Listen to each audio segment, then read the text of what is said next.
Well, now we're speaking to Barri Trauър, and it is Trauъr, isn't it? Yes, ma'am. And Barry, you are a retired British military intelligence scientist, and for years and years and years, you worked in microwave and stealth warfare. What does that actually mean? During the 1950s, and may I say, good afternoon, ma'am. Good afternoon. During the 1950s and 1960s, during the Cold War, it was realised by accident that microwaves could be used as stealth weapons against the Russians beamed the American embassy during the Cold War, and it gave everybody working in the embassy either cancer, breast cancers, leukemias, or whatever. And it was realised then that low-level microwaves were the perfect stealth weapon to be used on dissident groups around the world, because you could make dissident groups sick, give them cancer, change their mental outlook on life, without them even knowing they were being irradiated. And one of my particular tasks, I spent 11 years questioning captured spies. One of my particular tasks was to learn the particular frequencies of microwaves that they used on which particular victims, if I may use that word, and what the outcome was. Excuse me. And I built up a dossier. I'm probably the only person in the world with the complete list. I built up a dossier of what pulse frequencies of microwaves will cause what psychological or physiological damage to a person. That's not covered under the Official Secrets Act or anything like that, is it? To be honest, ma'am, I don't care about the Official Secrets Act. When I see what is going on in the world, through really ignorance, what I call ignorance, I think the Official Secrets Act goes by the board. They can do with me what they like. But I feel that it is my task to answer questions from governments, royalty, schools, anybody around the world. I tell them exactly what I know, exactly what I've done, so that governments and organisations and people can actually make safe levels.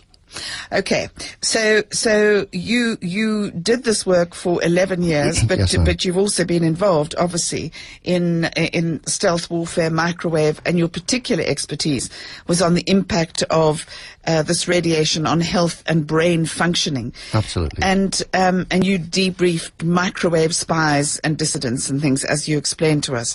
So what are you doing here in South Africa? I was asked to come... Stranded in South Africa, Stranded I might in say. South Africa. Well, not stranded until tomorrow. There's a very young lady who was sitting outside, organised a series of lectures and talks for... there's a little boy not far away with a tumour near a transmitter, and I was asked to go and see the little boy and discuss what I knew. His Majesty in Botswana asked me to give a conference or present a conference to his ministers on not only the health issues but the environmental impact to the animals. I'm doing a public talk this evening for anybody to turn up. So it's really... the young lady taking me around. I have a series of interviews, lectures, newspaper articles. Anyone that really wants to know will just come and ask whatever questions they like to ask. So I'm here as a guest in what I think is the most beautiful country in the world, without a shadow of a doubt. And I'm being taken around and asked questions which I'm answering. All right, so just remember the lines are open, 883-0702, and if someone is erecting, say, we're talking cell phone masts, aren't we? Cell phone, ordinary cell phone masts, and Wi-Fi. Okay, and Wi-Fi in your office, and... Yep, and walkabout telephones, anything which emits microwaves. Okay, so if you've got any questions, give us a call on 883-0702, and we've got an expert here, and he has got information that that very few people, I dare say, are privy to. So, what is electromagnetic radiation? Just explain. It's the same thing as microwaves. Is that correct? The electromagnetic spectrum is a band that goes from gamma rays and X-rays at one end, the very high energy waves, and it comes down through visible light, which is also the same radiation, and then it goes through infrared, microwaves, TV and radio. Now, the only ones which really affect us in the communications industry are the microwaves. And microwaves have a special ability to interfere with water, which is how microwave ovens work. And we are made of water. All of our chemical and electrical signals involve water in the body somehow, electrical communications in the body.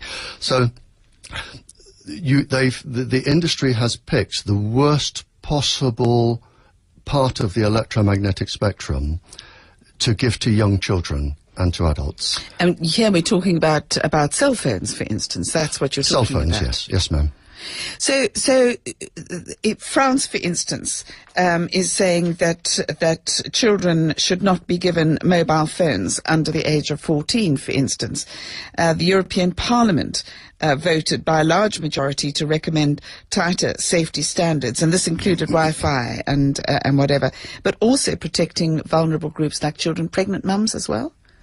Absolutely, ma'am. Can I come back to your first point? Yes. I saw quite a large delegation from France a few years ago, and not just down to me, but they obviously took heed of what I said and went off and checked a few things. But we know now in France, I have it published, that they are pulling Wi-Fi out of every single French school on health grounds. Now, presumably, they wouldn't have done that had they not known or maybe seen the results of Wi-Fi, because Wi-Fi has probably been in schools in France for, 10 years, or is that an exaggeration? I don't know. The answer is I don't know how long Wi-Fi has been in French schools. I do know that they are spending now 174 million euros rewiring Wi-Fi sets with fibre optic cables or ordinary cables because of the risk to the health, mainly to young women. The health risk, and if you care to ask, I'll happily answer. The main risk from Wi-Fi is to young girls, and the main risk which we know to children is to the fetus or the infant. But children are much more vulnerable than adults. With this radiation, the smaller you are, the more you absorb. So the main risk is to young girls and the fetus or the infant. And to young girls, are you talking about sterility, for instance? No, ma'am. It's worse than that, I'm afraid. I don't want to scare your listeners, but I believe in the truth. If I have one of the research papers here. I have 3 research papers. I am a scientific advisor to 5 organizations, which part of my brief is I read international scientific papers, I retranslate them into a language that most people can understand, which is how I advise. Now, to answer your question, ma'am, I have 3 papers showing that low-level microwaves can interfere with the genetics in the ovarian follicles. Now, what that means in everyday language, different from boys, young girls, when they're born, they will have up to 400 eggs in their ovaries. The microwaves can damage the genetic structure, we now know, in those ovaries. So when this young girl grows up, gets married and has children, if she has a daughter, this particular mitochondrial genetic damage is irreparable. There is nothing at all that can repair it. So if she has a daughter, the daughter will carry that genetic deformity. And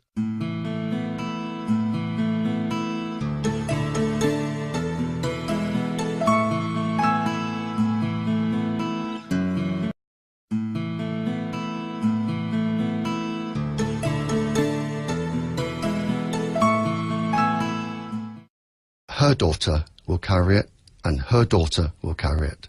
So it isn't a game anymore. It isn't a little box that you can press buttons and run around and have fun with. We are now seriously jeopardizing the future generations, for as long as there is a female line, of our children's children.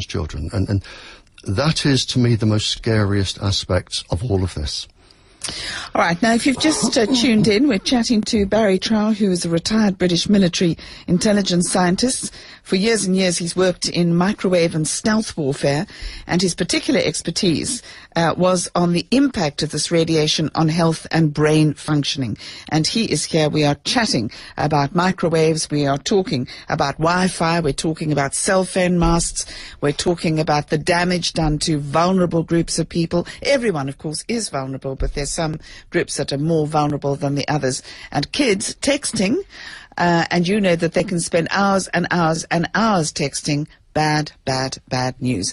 But give us a call on 883-0702 if you've got any questions, and we'll take them right after this. All right, well, let's go to Lance. And Lance, thank you. You've been holding on for quite some time, and you're chatting to Barri Trauър. And you've got a question. Yeah, I do. Thanks, Jen. Barry, I've got a question. We work in an office building. We're on the first floor. Above us is it's a concrete ceiling. Then there's another floor, and there's a concrete roof, and then there's a cellular base station on top of that. And I must be honest, I'm not entirely happy about that. And I'd like to, my question is really sort of what are the implications of that? Is that actually quite dangerous, number one? And number two, is there something that can actually do to our ceiling, like literally foil it and then earth the foil, something like that to actually reduce the radiation? Good afternoon, sir. The first part of your question with the transmitter on the roof, there is research from India, from the professor in India from a university, that shows that people living beneath a transmitter tend to suffer more neurological damage than people who do not have transmitters on their roof. In other words, you will have psychiatric problems. You will also have a reduced immune system. In other words, it could mean that you have more colds, more coughs, longer coughs, and your general health could deteriorate. That has been tested experimentally and published. The second part of your question, sir, the second part of your question, sir, is there something you can do to, like bursting a boil, I believe you said. Was that correct, sir? No. Putting foil, tin foil in our roof. Oh, tin foil. I thought you said bursting a boil. No. Literally like putting tin strips, rolls of tin foil in the roof and then earthing it, something like that. Yes, sir. Okay. This can be done, sir, but not tin foil. Tin foil actually has little microscopic holes and lets the radiation through and in fact focuses it. What you could use is aluminium tin, which they use in the building industry, radiator foil, aluminium foil, the thick insulating aluminium foil. That between you and the roof, shiny side to the roof, that will reduce the radiation coming in. Okay. But, Lance, on your behalf, if it reduces the radiation coming in, Barry, it doesn't eliminate it, does it? So presumably then you are still at risk. Without a doubt, yes, but less of a risk. Okay. Lance? Jen, sorry, I missed the beginning of the show. I just want to ask Barry, how come you're actually here in the country? Well, listen, I don't want to repeat everything, but he's now retired. He's a retired British military intelligence scientist, and for decades he's worked in microwave and stealth warfare, and this is his area of expertise, and he's been invited to South Africa to speak. Oh, okay, cool. So not the soccer. All right, no, not the soccer. Bit early for that. And Joseph, Wi-Fi precautions? Yeah, thank you, Jenny and Barry. Good afternoon, sir. Good afternoon. I'm aware that a lot of research has been done on this, and there are many reports concerning the harmful effects of this kind of radiation. My concern, number one, before I get to the precaution side, is that it seems like governments are resisting the actual truth on these reports because it would affect revenue that comes into them. But secondly, I'm also aware that there are precautions that certain companies have taken in manufacturing polymers. Certain polymers that can be attached to one's cell phone, to one's laptop, to one's microwave, can be inserted in plug points in order to minimize the harmful effects of the radiation and, in fact, change the frequencies so that the body actually sees them as healthy frequencies as opposed to harmful frequencies. Can you elaborate on that? Could I answer the first? I was concentrating on the second. What was the first question? Sorry. The first question was the government seemed to be deliberately resisting yes, okay. Can I answer, the actual reports. Can I answer that part first, and then we'll come to the second part? Okay. When I address governments, what they don't realise is that there is an initial boost to the government from the industry, putting up towers and paying rent and anything else that is being paid. But I was talking to a government just 2 weeks ago, and I said, can you really afford this system unregulated? And I'll tell you why, sir. Because most of the money generated from the cell phones, apart from the tax, leaves the country. It's estimated that from the illnesses, the health bill could go up as much as 40% in some countries, and they're not prepared for that. May I just finish, sir? The third aspect of this, and this has been calculated by the Times, an editor in the Times, that the cost to the planet in making the pollinating insects sick that pollinate the plants that feed the planet, the cost could be as much as 33 trillion, that's a million US dollars a year. So when it comes to profit, there may be a lovely initial boost for the government, but when I address governments, I say, have your economists actually sat down and worked out the real cost of all of this? And they haven't. That's the first part of your question, sir. The second part was... Well, I think you've answered that in full. Let's move on. Ryan, you've touched on the answer that Barry has just given about pollinating insects, and your question is about bee colony collapse disorder. Hi there, Ryan.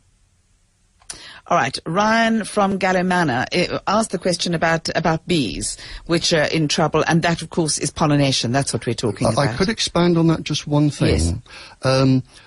I've done a lot of research on bees, and in fact, I gave a lecture just before I came to this country.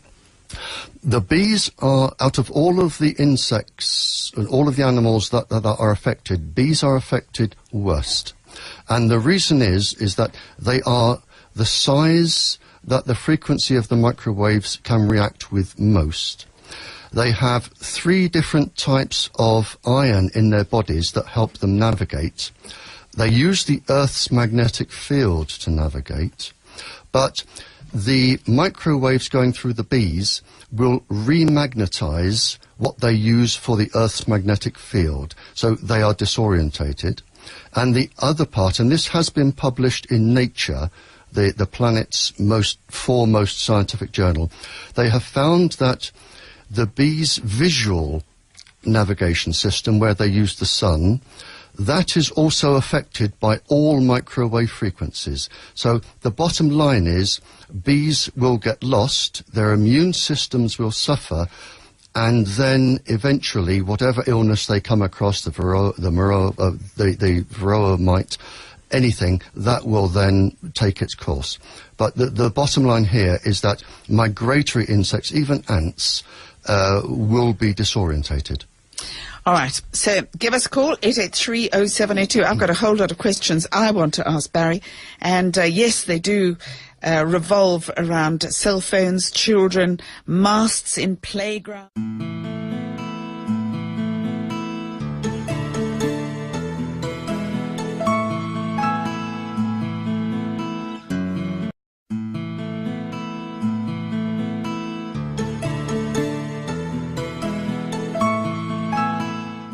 Or should we just lie back and take it as it's given to us?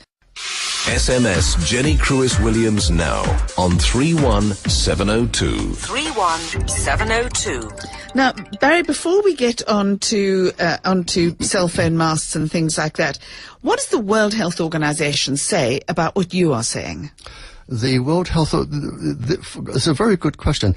The World Health Organization were challenged by the European Parliament very recently on their stance. The World Health Organization replied in writing to the European Parliament, and I have their document here. The first thing they said was that they will not give any form of comment or estimate of the impact of this health-wise until 2015. And they also said that they only started to study the effect on children last year. So that may be in 15 years, 14 years' time. So the World Health Organization are not actually saying anything. So, I mean, how could they have been so lax as not to start? Because the rumours have been going around for years and years and years and years. One would have liked to have thought that they would have picked up earlier on.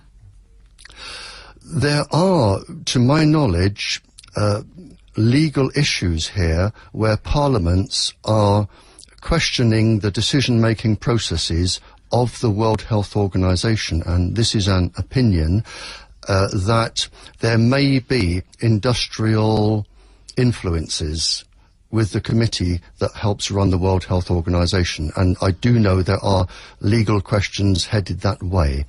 But everybody, including myself, is bemused because a few years ago we looked at the World Health Organization's database on electromagnetic radiation of the microwave communication frequencies, and 80% of all of their data showed either cancer increases, neurological disorders, what they call microwave syndrome, which is electrosensitivity.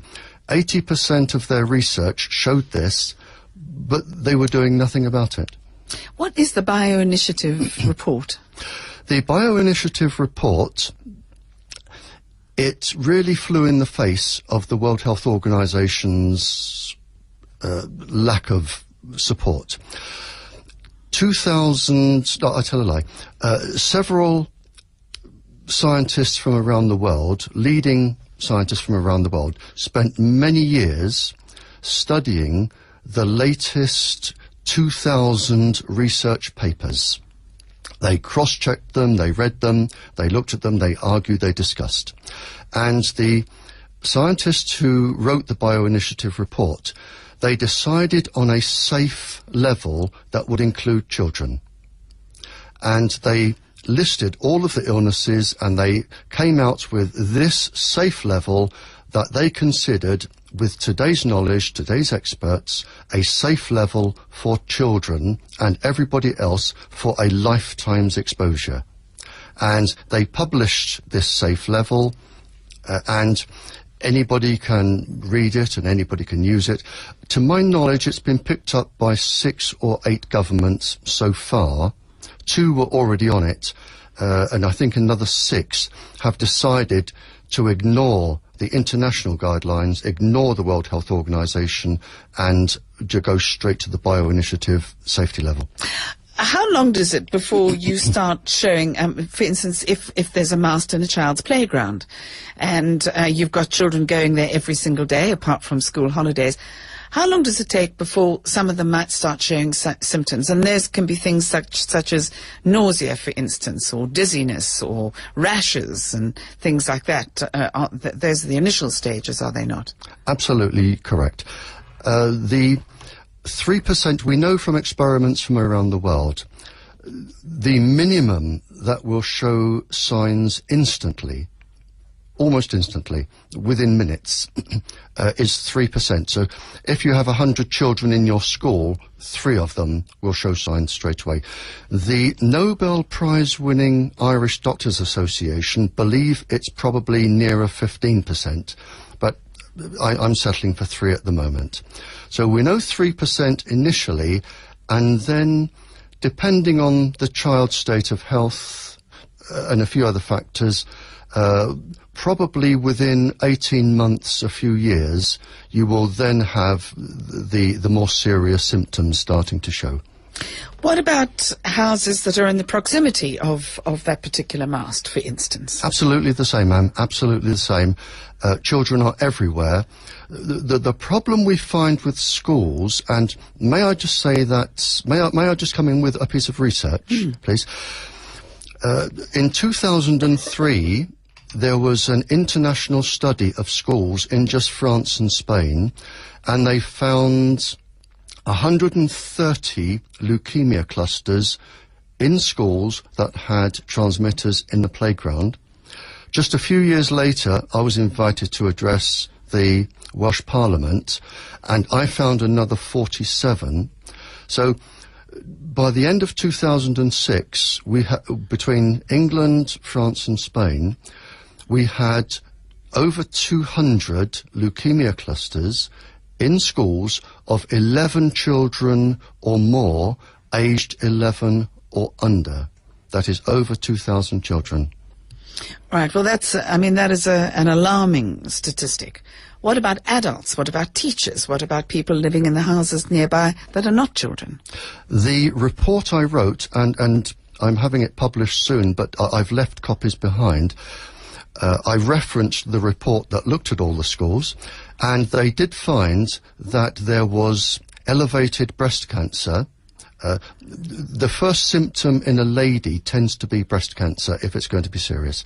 There was elevated breast cancer in the teachers, psychological problems, general ill health. So when I've travelled, and I have been right around the world, and I say to any school, and any of your listeners now can check this, anyone, I say, if you have a transmitter in your school, I will guarantee, absolutely guarantee, two things. First, the sickness level will go up, and that includes staff, and the behaviour of the children and the exam results will go down. All right. Well, that's a huge claim. What area are we talking about? What circumference are we talking about?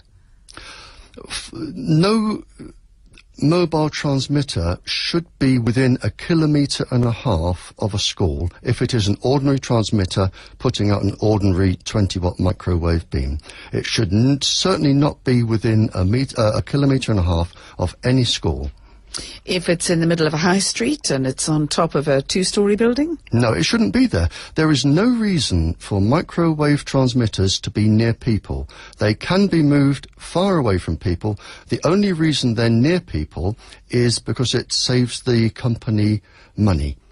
They're easier to maintain. If you have to maintain a transmitter, it's easy to pull up with a lorry and a ladder and go straight up than into the middle of a field with a 4-wheel drive truck and reach one there. It's purely to do with profit. Let's go to Eric. Hi there, Eric. You've got a question about different frequencies?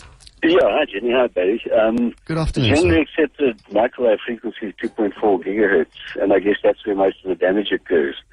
And I'm just wondering how far you have to move away from that frequency on either side before you can minimize damage, or is there no effect?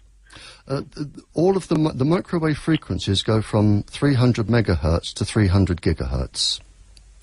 And it's not so much the frequency, sir, it's the pulse frequency or the modulation frequency that they put with it. That tends to do most of the damage. So it's not a question of the microwave frequency per se, it's a question of all of the pulse and modulation frequencies that carry the pictures, the movement, the sound. Those are the ones which are known to cause the damage. And I'm not blaming the industry here. They invent something, and there is nobody around that will say to them, hang on, you are picking a particularly dangerous pulse frequency or modulation frequency, change it.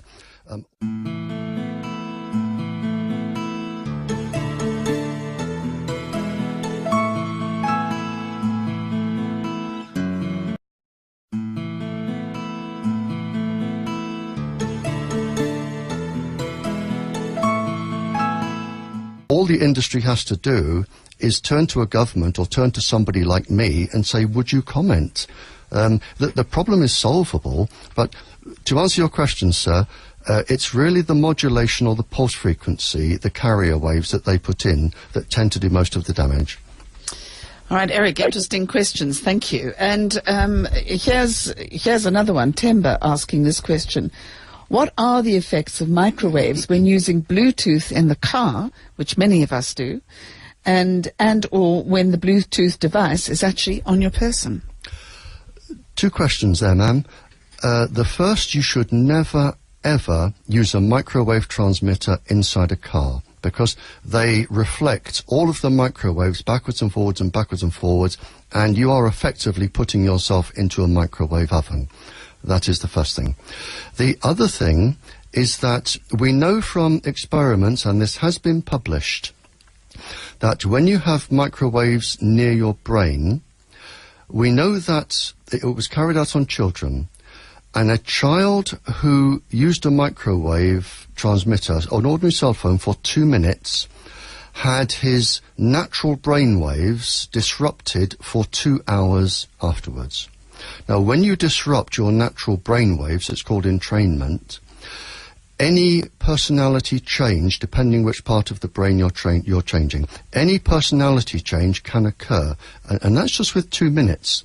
So if you have children in your car, or you are using a Bluetooth near your brain, you are effectively entraining your brain. Now, if you're using your Bluetooth for several minutes, then the chances are your brain will be entrained for many, many, many hours. And if you use a mobile phone and Bluetooth, on and off through the day, then your brain will not actually function properly, and you could experience all sorts of neurological funny feelings. And I'm afraid that this was the basis of my spy training. This is what they were used for. And lots more questions coming from listeners, and I've also got some more questions.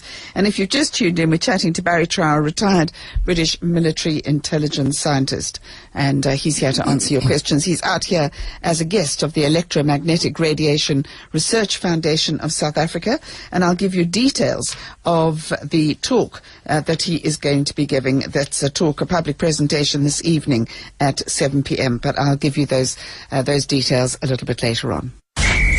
Talk Radio 702. We're talking 2010 on 011 883 0702. All right, we're going to run out of time, but let's see how we go. Is there a minimum amount of texting that is safe for girls? The question is too hard for me to answer.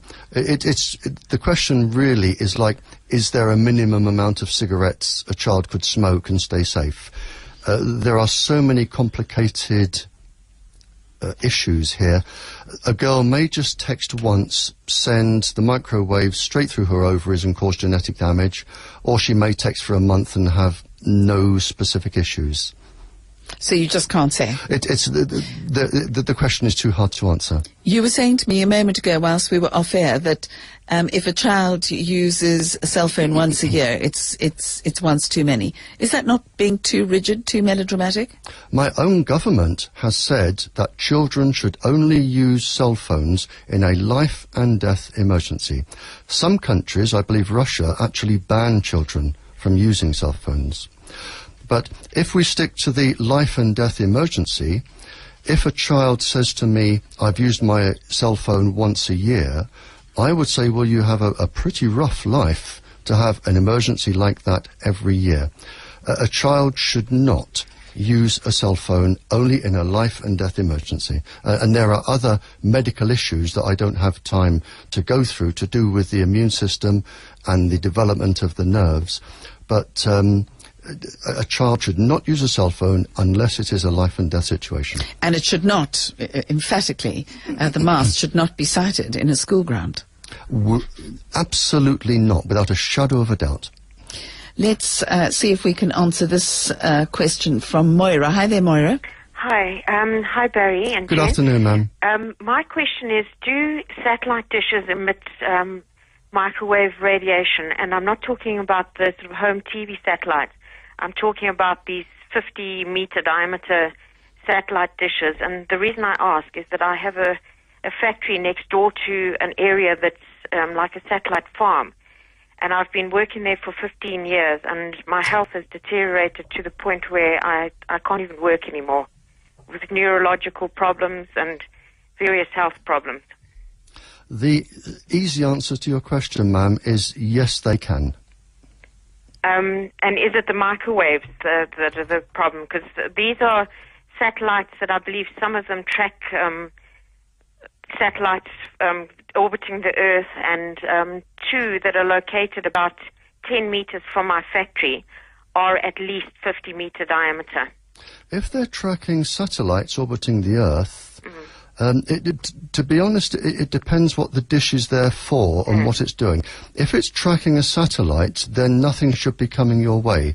If it is tracking a satellite, picking up information and forwarding it to a cell tower... Yes, that's what it does. Or receive from a cell tower... If it's receiving from satellites and forwarding it to a cell tower, that is generally sort of in the form of a beam, and if you are in the way of that beam, then you are absolutely correct, ma'am. That could be the explanation of your illness, without a shadow of a doubt. And can it cause things like clinical depression and neurological problems? I've lost feeling... Maura, I can't be too explicit about that, but Barry will answer that question. Thanks. Yes. Okay, fantastic. Barry, you'll stay for a few minutes after the news?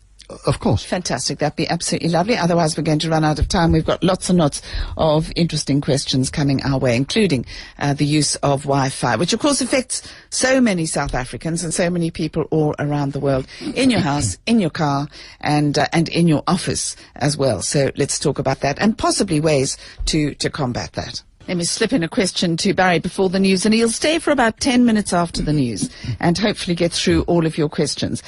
Barry, just a quick question. Is it safer not to keep your cell phone next to your bed when you go to sleep at night? Oh, absolutely.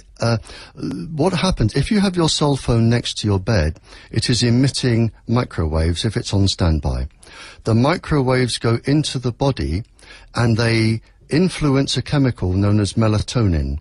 The melatonin goes around the body at night, mopping up cancer cells that we can produce every day. So if your cell phone is on beside your bed when you are sleeping, which is the most dangerous time of the day, when you wake up, your immune system can be 40% less effective than when you went to bed. Really? So Absolutely. if you switch off that cell phone, not put it on silent, but if you switch it off, presumably then it's okay because it's switched off. Yes. Same with television sets in the bedroom. Absolutely. Same with anything that is electronic. Yes. Goodness. Okay, so there you go. There's some quick answers to some questions, but we'll take some of your other questions after the news. Stay with us. I think it's a vital conversation. I think it's an important conversation. And just some information that Barry has given me, that in Taiwan, 1,700 schools have actually taken out Wi-Fi. I think that's what we were talking about. They've actually got rid of it altogether. Very, very interesting. And we'll talk about that a little bit after the news. So please stay with us, talking to Barri Trower. You're listening to Jenny Crewis-Williams on Talk Radio 702.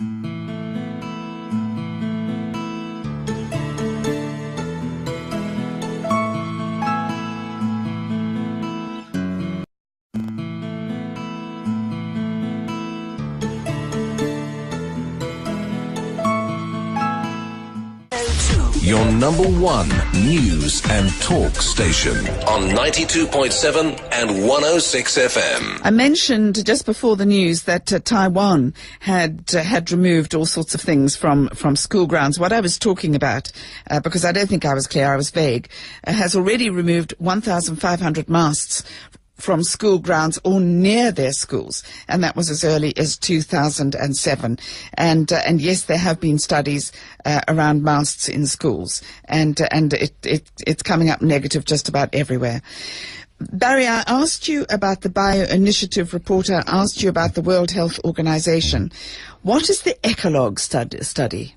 The Ecologue study was a study commissioned and run by the mobile industry itself. It was a very long study. I believe it was over 10 years with top world scientists, and the conclusion to the ECLOG study, which is really the mobile industry researching its own product for health reasons. And the conclusions were that low-level microwaves can cause the cancer inducers and cancer promoters to act inside the body. In other words, they risk cancer, and also there could be DNA damage. And that's the mobile industry itself. Exactly. Now, you don't have a website. No. But if people want to access your research, how do they go about that? If they Google, my name is Barry, B-A-R-R-I-E, Trauer, T-R-O-W-E-R.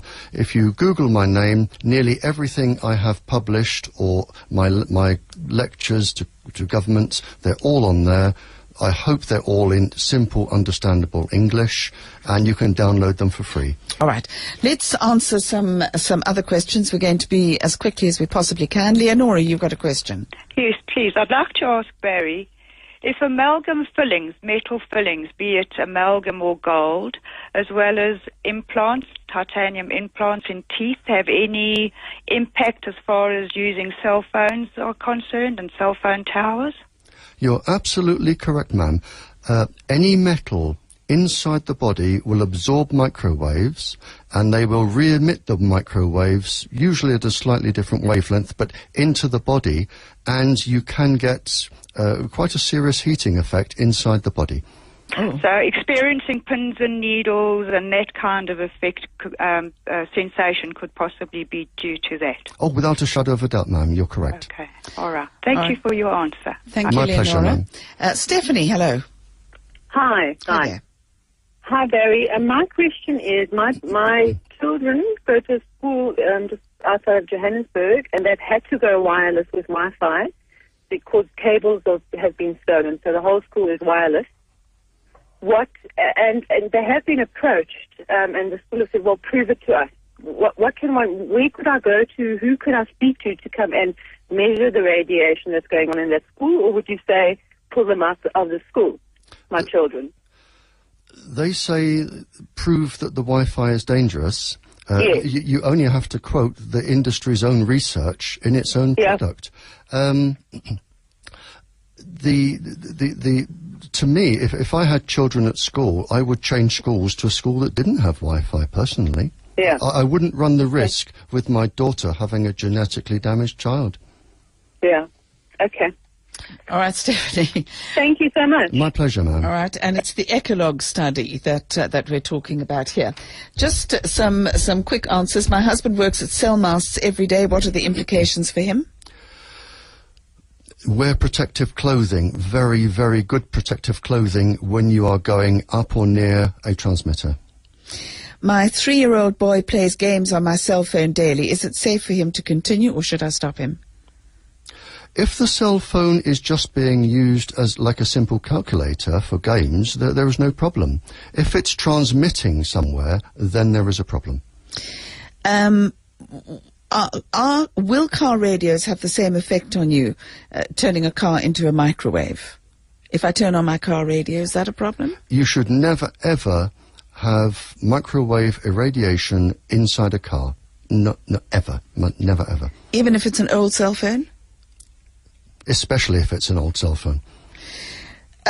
New cell phone mast is about 300 meters away, beaming into my 5-year-old daughter's bedroom. Would planting trees help? No. The recommended 1.5 kilometer radius around a cell phone mast and where it is safe for you to be, is that higher when 4G technology is released? It will be much higher and much more complicated. Can I come back, please, just to the lady with a 4-year-old daughter? Yes. One of the things you can do, because not everybody can move house, one thing you can do, if you get some thin tin or thick aluminium, not cooking foil. And if you remember going back when ladies would go behind screens if they had to undress for doctors, that sort of thing. If you build screens and you put the aluminium or tin on the screen, shiny side to the transmitter, and put it between the transmitter and the child's bed, then you are shielding the child. Oh, well, then that's what she's got to do. Yes. Because she simply can't do it Yes. But you've probably got to do it on all the walls in the house. Only the walls facing the transmitter. Okay. All right. So don't forget, you can go along and Google Barry and get a whole lot of the stuff that we've been speaking about. And the questions that we've been getting about, are animals affected? Well, they've got the same cellular structure that we have.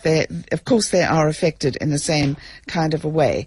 But maybe this is the last question that we're going to take. Amanda, you are asking the $64,000 question. What is the solution? There is, that is a brilliant question, ma'am, and thank you for asking it. There is a solution, is that the governments and the industry follow the bioinitiative safety level. That is all. All they have to do is turn the knob down to a safe level, and that is the solution. Simple. And you can access that, by the way, Mandy. It's called the Bioinitiative Report. Thank you, I will do. Okay, so because I think that might be vital for many, many people listening. Now, we could go on and on and on, but we can't. So Barry is giving a public presentation this evening. It's at 7 p.m. and it's at Fourways High School, which is Kingfisher Drive in Fourways. And this really and truly it's a unique opportunity to hear more about what is really known about the dangers of cell phones and other wireless technology that we are all involved in one way or another. The health damage it is causing, the legal battles around the world that are being fought to actually address this issue. And this is open to all members of the public, and it is free. So that is 7 p.m. at Fourways High School, Kingfisher Drive in Fourways.